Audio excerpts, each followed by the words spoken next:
Today, on How It's Made. Ambulances. Not all flash and plenty of substance. Dining room tables. All set and ready to go. Diatonic accordions. We rise to the occasion and show you the making of a squeeze box. And Acrylic awards. A product worthy of recognition.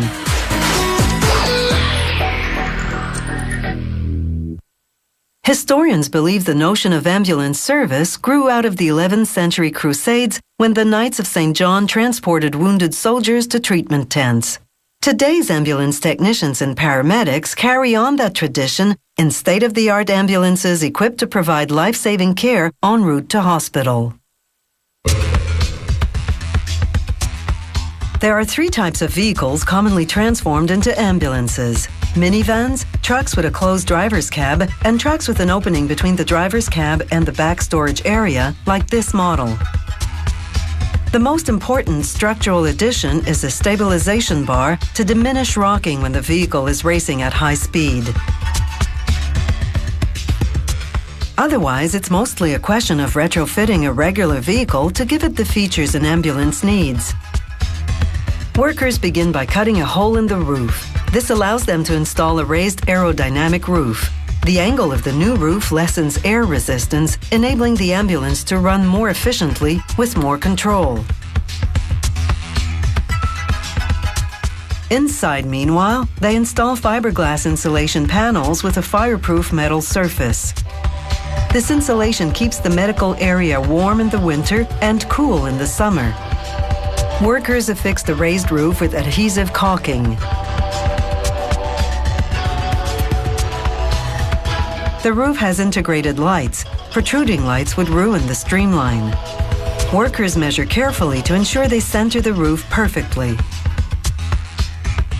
Now they spray glue on the back of sheet vinyl. This highly durable antibacterial flooring goes on top of a plywood subfloor they've installed on top of the truck's aluminum floor. Now for the electrical system. They start by replacing the truck's original grille with an ambulance grille that incorporates lights, a siren, and loudspeakers. The truck comes equipped from the automotive plant with certain options designed for conversion to an ambulance. For instance, instead of 2 regular batteries, the truck takes 2 new pairs of batteries, one set to power the truck accessories, the other to power the equipment in the back. Now they assemble the front console, an array of buttons and switches that control all the non-medical equipment, such as the emergency lights, the siren, the headlights. There's also a battery life indicator and other system gauges. Once assembled, the console goes into the dash, and workers test everything out.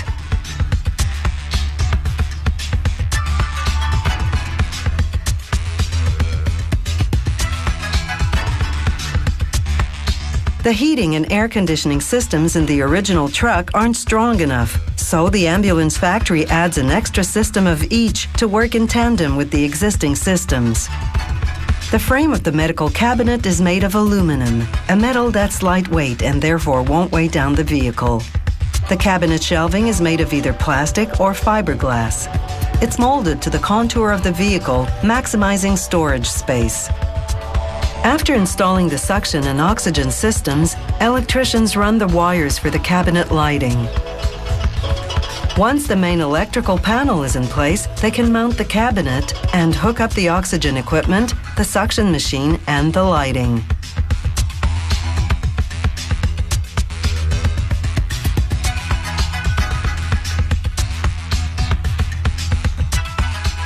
A divider between the cab and the back gives the patient privacy. Vinyl-covered foam padding on the ceiling protects ambulance workers' heads when the vehicle jerks. This ambulance model has rotating lights. The red cover, called the lens, is made of virtually unbreakable plastic so that it doesn't crack from the air pressure when the ambulance is speeding. The medical area has a swivel chair positioned where the patient's head will be. Within reach of the chair, the suction machine. The factory thoroughly tests it, along with all other medical equipment. A safety net by the 3-seater squad bench protects the crew should the ambulance come to a sudden stop. This mechanism holds the stretcher in place while the ambulance is moving.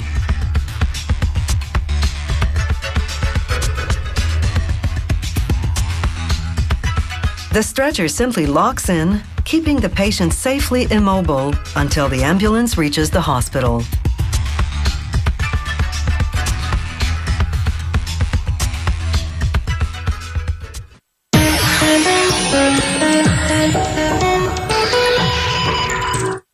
There was a time when the dining room was for formal dining only, and the style of dining room furniture reflected that.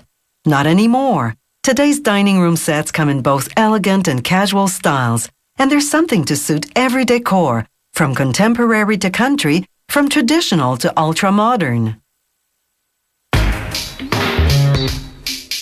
This factory makes casual dining room furniture.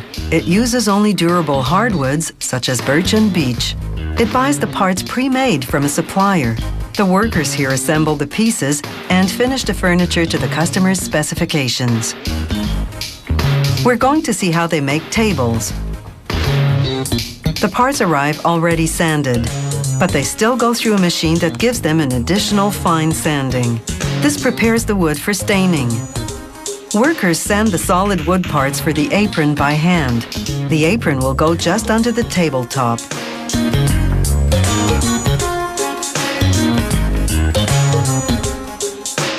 Workers closely inspect all the components under fluorescent light. They look for any flaws in the wood that they might have missed during sanding. It's critical that every imperfection be sanded down, otherwise it'll show up as a glaring defect once they stain the wood. After all the parts pass inspection, assembly can begin. First, they remove the tabletop's extension piece, called the leaf. They make sure the two main sections fit together perfectly. Then, using a template to ensure the exact positioning, they screw on the runners, the sliding mechanism for extending the table.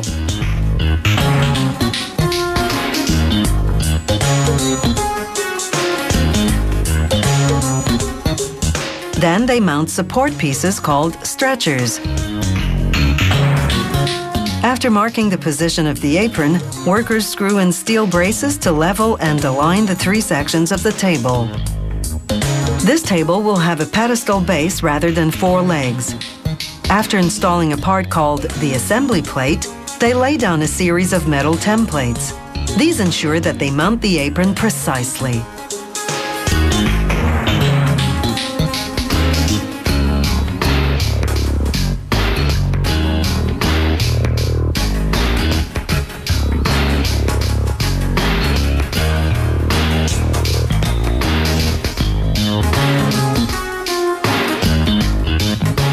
Now that they've finished assembling the tabletop, they check its stability and test the mechanics.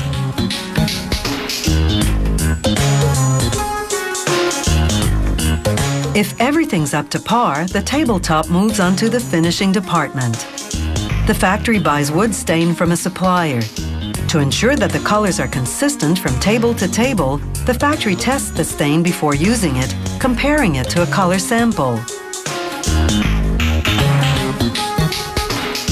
The staining operation takes place in the part of the factory known as the paint kitchen. Each tank has a mixer inside to keep the stain well blended so that the pigments don't settle to the bottom of the tank. This ensures the color will be consistent.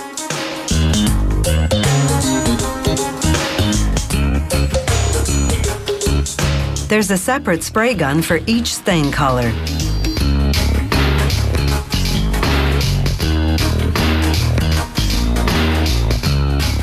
After spraying the stain onto the tabletop, a team of workers quickly wipes off the excess. They have just 30 to 90 seconds, otherwise the shade will be off. Another inspection under fluorescent light.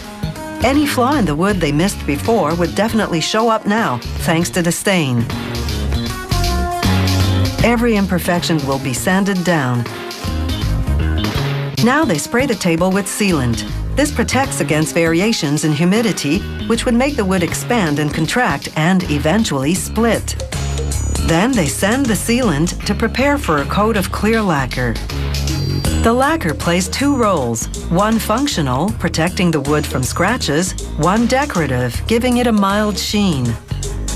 To cure the lacquer, all the table components go into an oven at 150 degrees Celsius. This also strengthens the finish. This factory specializes in personalization. You can choose your stain color or two colors for a two-tone effect. You can also select the shape of your tabletop, the type of edge and apron, and of course, the style of table legs.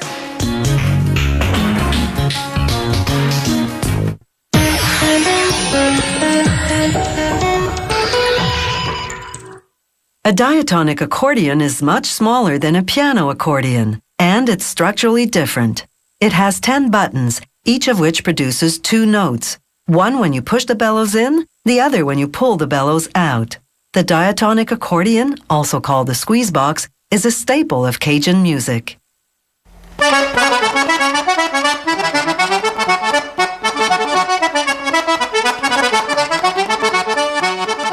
The accordion maker crafts the right-hand keyboard from maple, a hardwood. He saws 10 slots, then drills 10 holes. The keyboard has no keys, actually. It has 10 buttons. They produce the treble notes. Now he turns the keyboard over and hollows out the wood with a router. This creates space for components to move. Each slot in the keyboard will house a rocker, a piece that links each button to its corresponding air valve. Now he builds the wind chest, the box that houses the steel reeds that produce the accordion's sound. Moving the bellows in and out forces air through holes in the wind chest. The buttons you push determine which reeds get this air, producing notes. The longer and thicker the reed, the slower it vibrates and the lower the pitch of the note. The shorter and thinner the reed, the faster the vibration and the higher the note. There are 8 reeds per button. Pushing the bellows in activates 4, pulling the bellows out the other 4. Using a hot iron, the accordion maker seals the reed frames with beeswax. This prevents air from escaping. Now back to the keyboard. The accordion maker installs 10 valves made of maple wood. Each one has a plastic rocker on the end. A spring ensures the rocker has just the right tension to open and close the valve properly when the musician presses the button. After staining and varnishing the wood, he glues a button into each hole onto the rocker inside. Pressing a button triggers the rocker underneath to lift the valve and uncover the air hole, letting air hit the designated reeds. The accordion maker now screws the fully assembled keyboard to the wind chest. Now he constructs the left-hand keyboard. He sets the reeds into the left wind chest using a hot iron and beeswax, just like before. The valves in this keyboard are made of pine, a more flexible wood, making them easier to install in this enclosed space. On the outside, a decorative wood inlay, a strip of ebony and some rosewood detailing. The left-hand keyboard has 2 buttons corresponding to 3 reeds each. It produces 2 bass notes and 2 chords. After staining and varnishing the keyboard, he hooks a spring between each valve and the button that operates it. He adjusts the spring tension and checks the air seal. Then he stamps the company name inside. Now he screws the finished keyboard to the finished wind chest. Meanwhile, another worker prepares the bellows, which forces air through the reeds. The factory buys pre-folded cardboard, then cuts and assembles it. These diamond-shaped pieces of leather seal the openings, preventing air from escaping.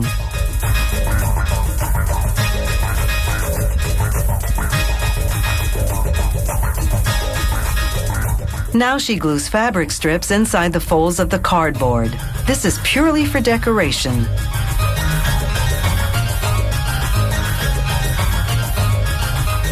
These stainless steel covers reinforce the cardboard corners so that they won't perforate from repeated movement. Now she glues fabric strips onto the edges of the folds. This both decorates and strengthens the cardboard.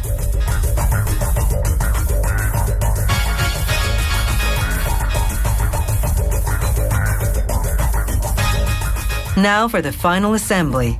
The accordion maker nails the bellows to the left-hand keyboard. Why nails rather than screws?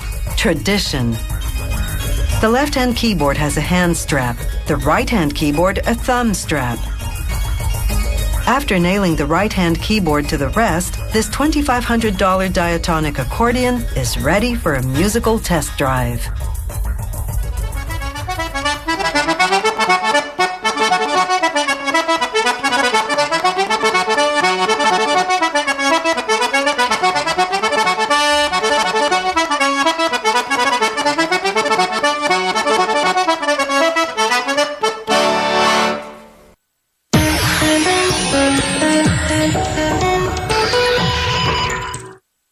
There was a time when you'd be presented with a gold watch in recognition of years of loyal service to your employer.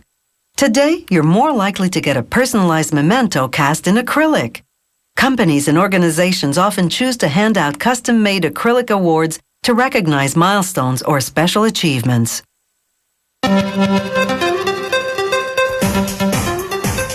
These aren't your run-of-the-mill plaques and trophies, but more like artistic sculptures.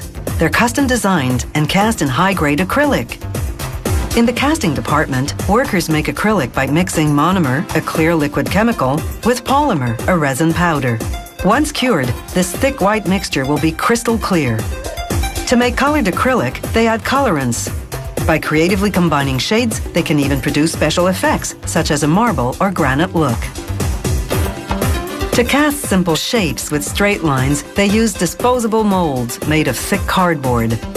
This design calls for a blue base, so they pour blue acrylic to the first fill line. In 2 to 3 hours, the acrylic hardens to a gelatin-like state. That's solid enough to bear the weight of the next layer, a clear one, which they pour to the next fill line. Now another 2 to 3 hour wait until the acrylic can support a decorative object, in this case a globe. Once they ensure it's properly centered, they pour acrylic to the next fill line and wait 2 to 3 hours again.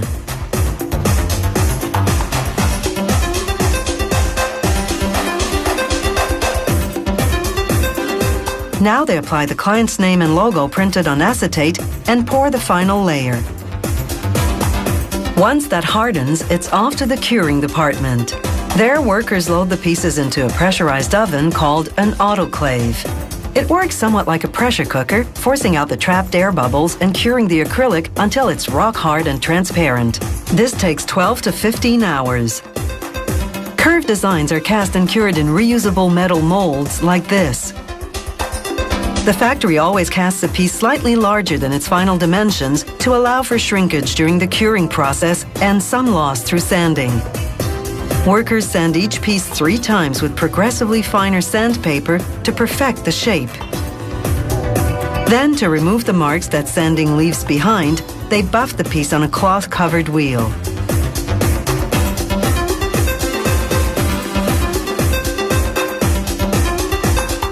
Then they polish the piece with an even softer wheel. This shines the acrylic to a high-gloss finish. When it's not viable to make a mold for a particular shape, they cast a starting shape, then machine it to the final shape. To make a sphere, for example, they first cast a cube. They transform the cube into a cylinder, then working one side at a time into a perfect sphere. The automated tooling equipment is all computer-guided for ultimate precision.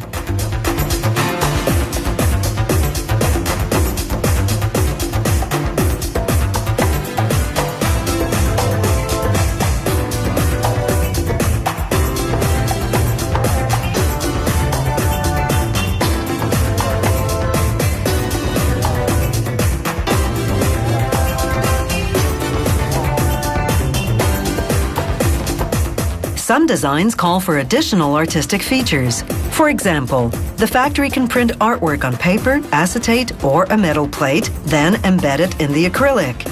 Another option is to create an opaque image on the surface. As we see here, once they finish machining the sphere, they apply tape that's been laser cut into the shape of a world map. They sandblast the exposed areas, transforming the sphere into a globe. They can also engrave the surface of a piece or, using a special laser beam, etch letters or a design right inside the acrylic.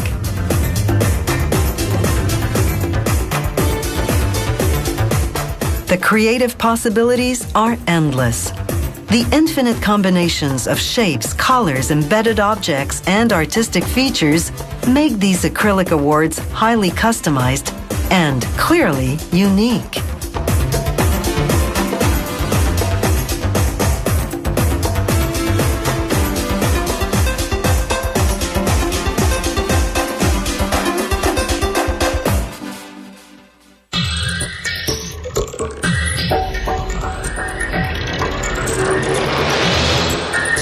If you have any comments about the show, or if you'd like to suggest topics for future shows, drop us a line at www.howitismade.net.